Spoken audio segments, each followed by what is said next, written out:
Sir का बयान मारी गाड़ी का मायने बैठी जी तो तनिया गाड़ी ले जा बाकी कोड़ा जो पड़गी जी।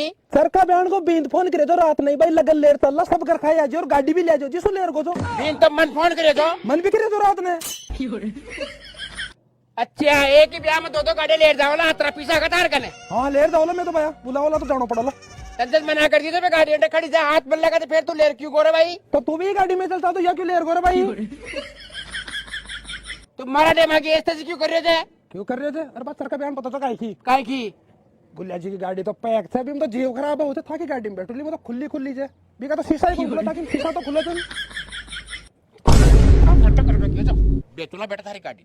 सर का बयान नंबर भी दे दी मन और बेचन तो थारा लड्डा ने बेचन तो बैठा और कौन साड़ी उतरा करे थारा लागा जो सारा दिमाग ये तो